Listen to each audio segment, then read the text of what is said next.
এই যে শ্যাম, তোকে একটা কথা বলবো, রাগ করবি না তো? হ্যাঁ দাদা, বল না, এতে আবার জিজ্ঞেস করার কি আছে? এই রান্নাঘরটা নিয়ে তোর বউ আর আমার ওই বউ সুমিত্রার মধ্যে রোজ ঝামেলা হচ্ছে। আমি সারাদিন মাঠে খাটি, ফিরে এসে শান্তি পাই না একটুও। তোর কমলা আমার বউকে রান্নাঘরে ঢুকতেই দিতে চায় না। বাবা মরে যাবার সময় জমি ভাগ করে গেছেন, কিন্তু এই রান্নাঘরটা ভাগ করতে পারেননি। এটা তো আমাদের দোষ না, কিন্তু এভাবে তো আর চলতে পারে না। তুই বল কি করা যায়? কমলা বলে তোমার বউ রান্নাঘরটা নোংরা করে রাখে, জিনিসপত্র এলোমেলো করে। তুমি জানো আমি আলাদা রান্নাঘর বানিয়ে দিতে পারি, আমার সামর্থ্য আছে। কিন্তু বাবা চলে গেছেন, এই রান্নাঘরটা দুই ভাইয়ের মিলনের জায়গা, ভাঙবি না। বাবার কথার মান রাখতে চাই, তাই জন্যই তো আমিও কিছু করতে পারছি না। তুমি বরং সুমিত্রা বৌদিকে একটু বুঝিয়ে বলো, কমলার সাথে সময় ভাগ করে নিক। সকালে একজন, বিকেলে একজন সময় করে ব্যবহার করবে, তাহলে ঝামেলা কমবে। আর দাদা, তোমাকে একটা কথা বলি, আমাদের মধ্যে যেন কোনো দূরত্ব না আসে। তোর কথা ঠিক আছে শ্যাম, টাকা পয়সার তফাৎ আছে, কিন্তু আমরা তো এক মায়ের ছেলে। কিন্তু দেখ, এইভাবে আর কতদিন আমরা থাকতে পারি? আমরা তো মনে হয় না বেশি দিন পারবো।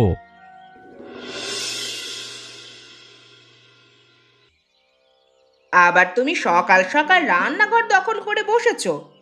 আমি বলেছিলাম না সকালটা আমার সময়? তোমার রান্নার হাঁড়িকুড়ি দেখো কেমন কালো হয়ে গেছে। আমার ঝকঝকে রান্নাঘরে তোমার এই ভাঙা জিনিসপত্র দেখলে আমার গাটা একেবারে ঘিন ঘিন করে। কমলা, তুমি একটু মুখ সামলে কথা বলো। এই রান্নাঘর শুধু তোমার একার নয়, আমারও। শ্বশুরমশাই দুই ভাইয়ের জন্য রেখে গেছেন এটা। আমরা গরিব হতে পারি, কিন্তু তাই বলে আমার অধিকার কম নয়। তুমি সারাদিন শহরে কেনা ঝলমলে জিনিসপত্র দিয়ে রান্নাঘর সাজাও, আর আমার ভাঙা হাঁড়ি দেখলে নাক সিটকাও। সেটা তো হতে পারে না। তোমার সংসারে তো কিচ্ছু নেই, তাই বলে আমার রান্নাঘরটাও নোংরা করবে? গতকাল তোমার মেয়ে গুড়িয়া আমার মশলার বয়ামে হাত দিয়েছে, একটা বয়াম ভেঙেও ফেলেছে। তোমরা তো দরিদ্র মানুষ, ছোট ছোট জিনিসের দাম তোমরা বোঝো না। দাম না বুঝতে পারি, কিন্তু এই ভাঙা হাঁড়িতেই আমি আমার পরিবারের পেট ভরাই, সেটাও তো সম্মানের। আর গুড়িয়া ছোট মেয়ে, সে বুঝে করেনি। তুমি বরং তোমার বয়াম ওপরে তুলে রাখতে, তাহলে ওর হাতে পড়তো না। তুমি ধনী বলে আমাকে তুচ্ছ করার অধিকার তোমাকে কেউ দেয়নি কমলা। অধিকার? তুমি অধিকারের কথা বলছো? তুমি দেখে নিও, একদিন এই রান্নাঘর থেকে তোমাকে সরাবো আমি, তখন বুঝবে অধিকার কাকে বলে। গুড়িয়ার অবস্থা দেখো। বিকেলে মেয়েটা রান্নাঘরের দিকে গিয়েছিল, ফিরে আসার পর থেকে পেটের যন্ত্রণায় ছটফট করছে। সে কি, হঠাৎ করে এমন হলো কেন? ও কি কিছু খেয়েছিল নাকি, নাকি অন্য কিছু হলো? হ্যাঁ, আমি ওর মুখে শুনলাম প্রচণ্ড ঝালের গন্ধ পেলাম। কেউ ওকে কাঁচা লঙ্কা বাটা খাইয়ে দিয়েছে নিশ্চয়ই। ঝাল খাইয়ে দিয়েছে? কিন্তু কে করবে এমন কাজ? একটু ভেবে দেখো, কে পারে এই নিষ্ঠুর কাজটা করতে? কমলাই করেছে, আমি নিশ্চিত। এটা তুমি একটু বেশি বেশি বলে ফেলছো। ছোট বউ শুধু শুধু এরকম করতে যাবে কেন? আমি কিছুই বেশি বলছি না। ও আমার মেয়ের ওপর রাগ ঝাড়ছে, কারণ গুড়িয়া ওর মশলার বয়াম ভেঙেছিল। একটা ছোট্ট মেয়ের সাথে এরকম ব্যবহার কেউ করতে পারে? ওর বুকে কি মায়া দয়া কিচ্ছু নেই? কি বলছো তুমি সুমিত্রা? কমলা এত খারাপ হবে? সত্যি ও কি করেছে, নাকি গুড়িয়া নিজে কিছু খেয়ে ফেলেছে? ছোট মেয়ে তো যাই পায় তাই মুখে দেয়। আমি শ্যামকে বলতে পারি, কিন্তু নিশ্চিত না হয়ে অভিযোগ করলে দুই ভাইয়ের সম্পর্ক নষ্ট হবে। তুমি কি নিজের চোখে দেখেছো কমলাকে খাওয়াতে? নিজের চোখে দেখিনি, কিন্তু গুড়িয়া বলেছে ছোটমা তাকে সুন্দর খাবার দিয়েছে। একটা 3 বছরের মেয়ে মিথ্যে বলবে কেন? তাহলে এখন আমি কি করব? তুমি এখনই শ্যামসুন্দরকে গিয়ে বলো, নইলে নইলে আমি নিজে বলবো। আমার মেয়ের গায়ে হাত দিতে আমি কাউকে ছাড়বো না, সে যত বড় লোকের বউই হোক না কেন।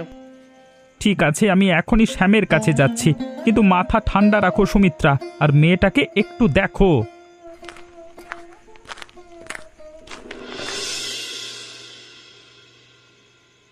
শ্যাম, তোর সাথে আমার কথা আছে। আমি এতক্ষণ তো কাজ থেকে ফেরবার জন্য অপেক্ষা করছিলাম। ওরে বাবা, কাজ থেকে ফিরতে না ফিরতেই তোমার সাথে কথা বলতে হবে? কি কথা বলো শুনি। তোর বউ আমার 3 বছরের মেয়েকে কাঁচা লঙ্কা খাইয়ে দিয়েছে। মেয়েটা পেটে যন্ত্রণায় ছটফট করছে, কান্নায় গলা ভেঙে গেছে। আমার বউ এই কাজ করেছে? আমার ঠিক বিশ্বাস হচ্ছে না। তুমি কি ওকে গিয়ে জিজ্ঞাসা করেছিলে? তোর বউকে আমি কিছু বলিনি, তোকে বলতে এলাম। তুই ওকে সামলা, নইলে আমি নিজে সামলাবো। একটা ছোট্ট মেয়ের সাথে এরকম ব্যবহার কোনো মানুষ করতে পারে? ও কি মানুষ না পশু? তুই নিজে বল, এটা কি ঠিক হয়েছে? আমার মেয়ের কি দোষ ছিল? একটা বয়াম ভেঙে গেছে বলে এই প্রতিশোধ? আমরা গরিব, তাই আমাদের মেয়েকেও এইভাবে কষ্ট দিতে হবে? দাঁড়াও দাদা, তুমি একতরফা কমলাকে দোষ দিচ্ছ। তোমার বউ হয়তো ভুল বুঝেছে। গুড়িয়া ছোট মেয়ে, হয়তো নিজেই কিছু মুখে দিয়ে ফেলেছে, আর তুমি এসে সোজা আমার বউকে পশু বলছো? আজকে যদি তোর একটা ছোট মেয়ে থাকতো, আর যদি আমি এরকম করতাম, তাহলে তুই আমাকে কি বলতিস? মানুষ বলতিস না পশু? এটা কি ঠিক হচ্ছে দাদা? কমলা যাই হোক আমার বউ, তাকে অপমান করলে আমিও চুপ করে থাকবো না। তোমার বউ রোজ রান্নাঘর নিয়ে ঝামেলা করে, সেটা কি আমি তোমাকে এসে বলি? তুমি বরং তোমার ঘরের দিকে দেখো, আর তোমার মেয়েকে বলো অন্যের জিনিসে হাত না দিতে। তুই আমার মেয়ের দোষ দিচ্ছিস? তোর টাকা তোর মাথায় উঠেছে শ্যাম। ঠিক আছে, আজকে থেকে আমাদের মধ্যে কোনো সম্পর্ক নেই। তুই তোর বাড়ি দেখ, আমি আমার বাড়ি দেখি। যত সব। তুমি যা ভালো বুঝো করো দাদা, আমি আমার বউকে অন্যায়ভাবে দোষ দিতে রাজি না।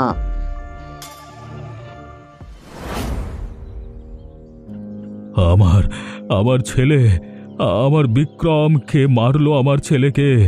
এই রান্নাঘরের পাশে আমার ছেলে মরে পড়ে আছে। কেউ কিছু দেখেনি, কেউ কিছু শোনেনি। আমরাও তো অবাক, সকালবেলায় উঠে দেখছি এইভাবে পড়ে আছে। এটা কার রান্নাঘর? কে এই রান্নাঘরের মালিক? আমি জানতে চাই কেন আমার ছেলে এখানে এসেছিল, কে তাকে ডেকে এনেছিল। কিন্তু জমিদার বাবু, ওনাকে তো মনে হচ্ছে সাপে কামড়েছে। কে ডেকে আনবে এখানে শুধু শুধু? আর কালকে রাতে বৃষ্টি হচ্ছিল প্রচণ্ড, সবাই ঘর বন্ধ করে ঘুমাচ্ছিলাম। সাপে কামড়েছে বলছো? কিন্তু এই রান্নাঘরের আশেপাশে এত ঝোপঝাড়, এত ময়লা আবর্জনা, সাপ আসবে না তো কি হবে? যার এই রান্নাঘর, সেই দায়ী আমার ছেলের মৃত্যুর জন্য। আমি তাকে ছাড়বো না, গ্রাম থেকে তাকে তাড়াবো। ঠাকুরদাস বাবু, আপনার দুঃখ বুঝতে পারছি, কিন্তু এই রান্নাঘরটা আমাদের দুই ভাইয়ের। বাবা রেখে গেছেন, ভাগ করা হয়নি। বিক্রম বাবু কেন এখানে এসেছিলেন রাত্রিবেলায় সেটা আমরা কেউ জানি না। চুপ করো, দোষ নেই।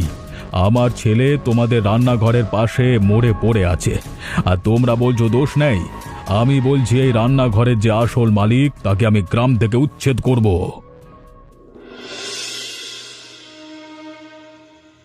এই তারপর ব্যাপারটা কি হলো? আমি তো অফিসে চলে গেলাম, কিছু তো জানতে পারলাম না।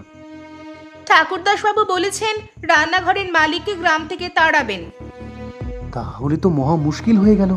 আমাদের তো বিপদ সামনে বলতে হবে। শুধু শুধু আমাদেরকে সন্দেহ করছেন নাকি জমিদার বাবু? আরে বিপদ কি, এটা আমাদের জন্য সুযোগ। আমরা যদি বলি এই রান্নাঘরটা দাদাদের, তাহলে ওরা গ্রাম ছাড়বে, তারপর পুরো রান্নাঘরটা আমাদের হয়ে যাবে। কিন্তু শুধু শুধু ওদের দোষ দিয়ে কি হবে? সত্যি তো এটাই যে ওটা আমাদের দুজনকারই ভাগাভাগি আছে। তাহলে শুধু শুধু মিথ্যে বলবো? তুমি আর দয়া দেখিও না তো। ওই সুমিত্রার চোখের বিষ আর সহ্য হচ্ছে না আমার। রোজ রান্নাঘরে গেলে ওর মুখ দেখতে হয়, ওর ভাঙা হাঁড়ি দেখতে হয়। ওরা চলে গেলে আমরা শান্তিতে থাকতে পারবো। তুমি শুধু আমার সাথে থাকো, বাকিটা আমি সামলাবো। তুমি বুঝতে পারছো না, দাদার ছোট মেয়ে আছে, ওরা কোথায় যাবে? বর্ষাকাল চলছে, এই সময় ওদের বের করে দিলে কোথায় থাকবে? আমি এটা সমর্থন করতে পারছি না কমলা। তুমি সব সময় ওদের পক্ষে। আচ্ছা বলো, সেদিন তোমার দাদা এসে আমাকে পশু বলেছিল, তোমার তখন মায়া জাগেনি? আমি তোমার বউ, আমার সম্মান তুমি রক্ষা করবে না তো কে করবে শুনি? ঝগড়া করা আলাদা ব্যাপার, আর এটা মানুষের জীবন নিয়ে খেলা। না না, আমি কিছু করতে পারবো না, আমার ভীষণ খারাপ লাগছে। তুমি কিচ্ছু না করো, আমি নিজেই করব। ঠাকুরদাস বাবুকে আমি বলবো সুমিত্রাই বিক্রমকে ডেকে এনেছিল রান্নাঘরে খাবার খাওয়াতে। আমাকে আটকানোর চেষ্টা করো না। তোমার দাদা আমাকে অপমান করেছে না, তার শাস্তি এবার পাবেও। কমলা তুমি এমন করো না, এতে বিপদ হবে। বিপদ হবে ওদের, আমাদের নয়।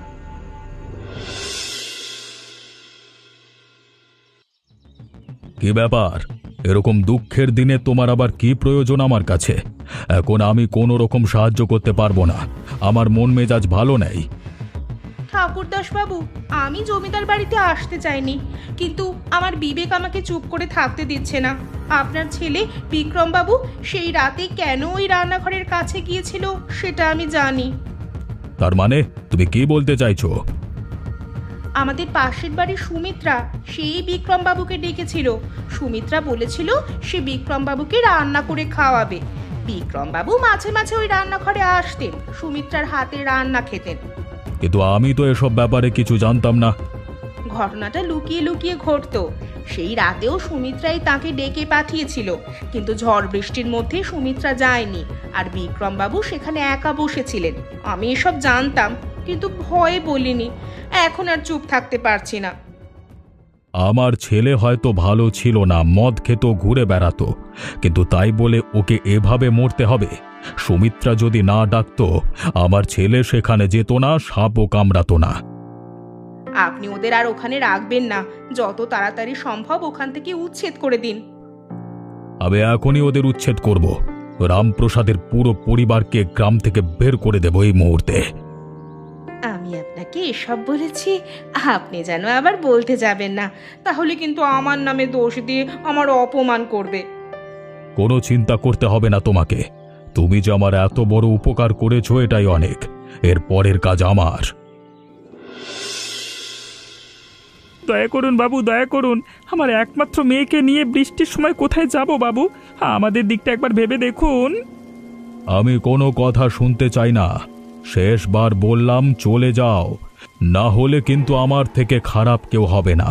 তোরাই ষড়যন্ত্র করে আমার ছেলেকে হত্যা করেছিস। আমি এত সহজে তোকে ছেড়ে দেব না। কোথায় যাব আমরা? এই বর্ষায়, এই ঝড়ে ছোট্ট মেয়েটাকে নিয়ে কোথায় যাব বলো? আমি বিক্রমবাবুকে ডাকিনি, আমি সত্যি বলছি। কে এই মিথ্যে কথা বলেছে ঠাকুরদাসবাবুকে? সুমিত্রা, আমি জানি তুমি নির্দোষ, তোমাকে আমি চিনি, তুমি এসব করতে পারো না, কিন্তু তোমার নামে বাবুকে সব উল্টোপাল্টা কথা কে বলল? কমলাই করেছে, আমি জানি। সেই আমাকে ফাঁসিয়েছে। আমাকে এই বাড়ি থেকে সরানোর জন্য সে যে কোনো কিছু করতে পারে।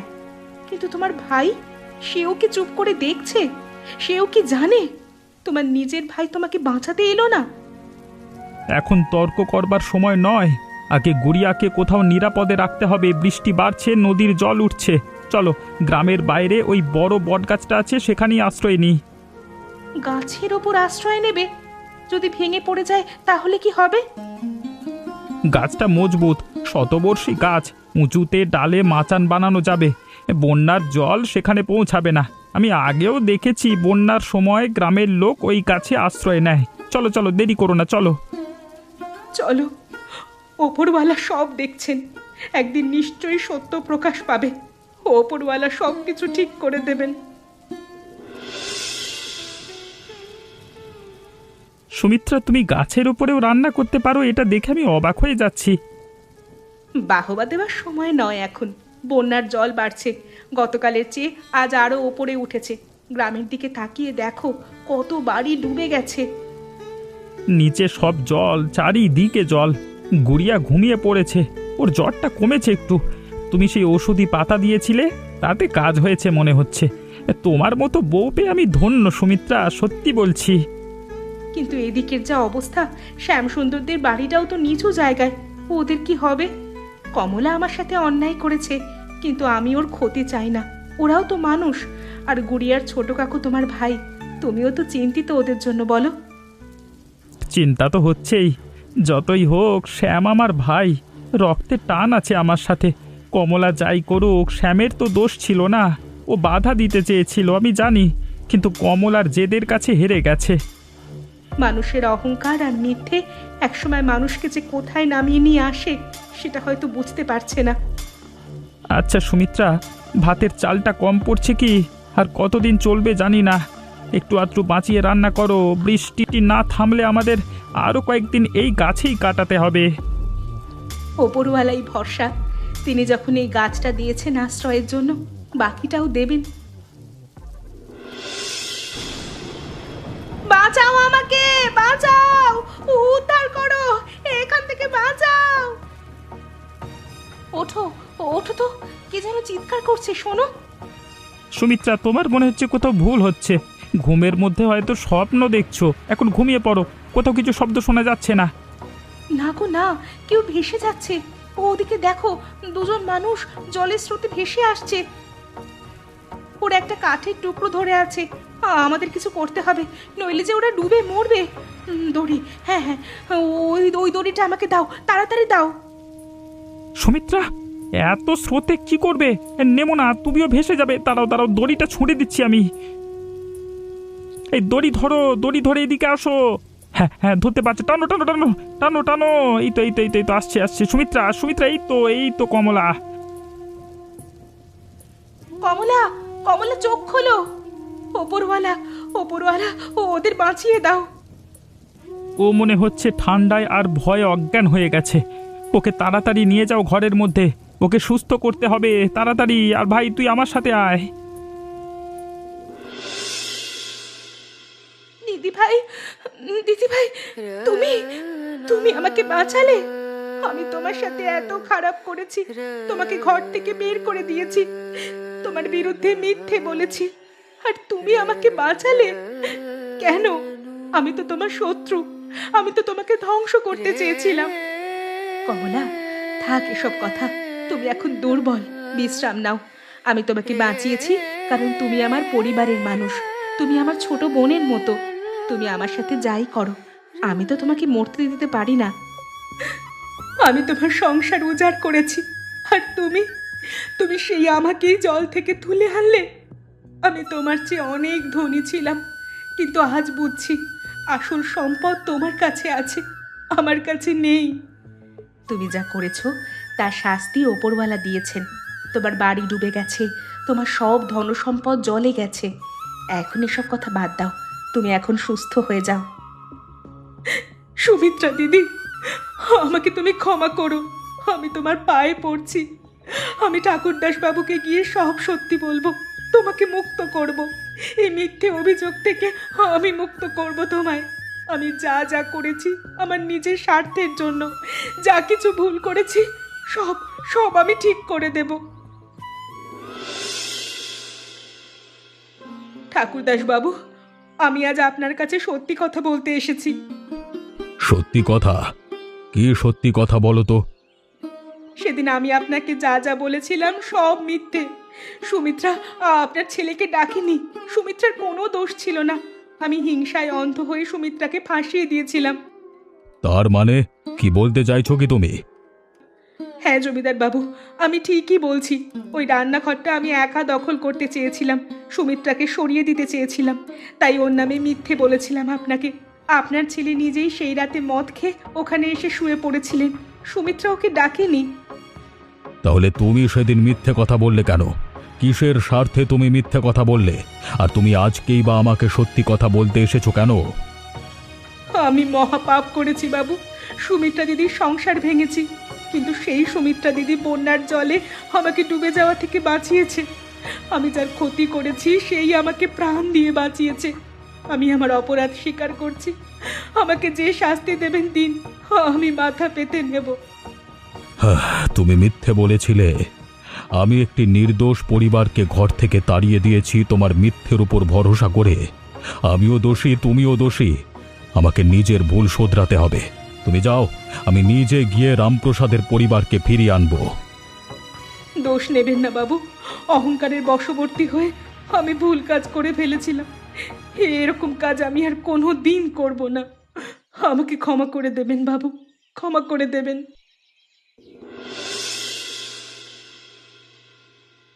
জমিদার বাবু, আমরা কি দোষ করেছি জানি না, কিন্তু আপনি যেমন বলেছিলেন আমরা গ্রামে আর প্রবেশ করিনি কোনোদিন, আমরা নিজেদের মতোই আছি। রামপ্রসাদ, সুমিত্রা মা, আমি তোমাদের কাছে ক্ষমা চাইতে এসেছি। আমি একটি মিথ্যে কথায় বিশ্বাস করে তোমাদের গ্রাম থেকে বের করে দিয়েছিলাম।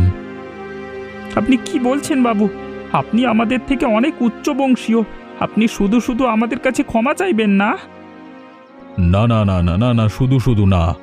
আমার ছেলে বিক্রম কুলাঙ্গার ছিল, সেটা আমি স্বীকার করছি সবার সামনে। সে মদ খেয়ে নিজেই ওখানে গিয়ে শুয়ে পড়েছিল। তার মৃত্যুতে তোমাদের কোনো দোষ নেই। আমি আমার ভুলের প্রায়শ্চিত্ত করতে চাই। আমি তোমাদের কিছু জিনিস দিতে চাই। বাবু, আমাদের কোনো কিছুর প্রয়োজন নেই, আমরা এই বেশ ভালো আছি। শুধু গ্রামবাসীর সামনে আমাদের দোষ যে নেই এটা স্বীকার করলেন, এটাই অনেক। শোনো, আমার উত্তরাধিকার কেউ নেই। আমার জমিদারির একটা অংশ 10 বিঘে জমি আমি তোমাদের নামে লিখে দিচ্ছি। তোমরা নতুন করে বাড়ি বানাও, নতুন করে সংসার শুরু করো। ঠাকুরদাস বাবু, আমরা নিতে পারবো না। আমরা গরিব মানুষ, পরের দয়ায় চলতে চাই না, শুধু আমাদের গ্রামে ফিরতে চাই, সেটাই যথেষ্ট। আমার ঘর বাড়ি ডুবে গেছে, নতুন করে গড়ে নেব নিজেদের পরিশ্রমে। তুমি না বললে আমি শুনবো না। আজকে কমলা যদি আমার কানে বিষ না ঢালতো আমার চরম দুঃখের সময়, তাহলে হয়তো আমি এমন সিদ্ধান্ত কোনো দিন নিতাম না। আর কমলাকে আমি ক্ষমা করে দিয়েছি, ও আমার পরিবারেরই মানুষ। একা একা কেউ বাঁচতে পারে না, পরিবার থাকলেই মানুষ বাঁচে। আজকে বন্যার জলে সেই রান্নাঘর ভেসে গিয়েছে, অতএব যে জিনিস নিয়ে ঝগড়া ছিল সেটা আর হবে না। জমিটা রাখো মা, আমার ছেলে নেই, কাকে দেব? তোমরাই আমার সন্তান। আমি সমস্ত কিছু ছেড়ে দিয়ে সন্ন্যাসী হয়ে যাব। এই জীবনে দুঃখ কষ্ট ছাড়া আর কিচ্ছু পাবো না। বাকি জীবনটা একাই থাকবো সন্ন্যাসী হয়ে। এমনই মজার মজার গল্প দেখতে চাইলে আমাদের চ্যানেলটিকে সাবস্ক্রাইব করতে ভুলবেন না।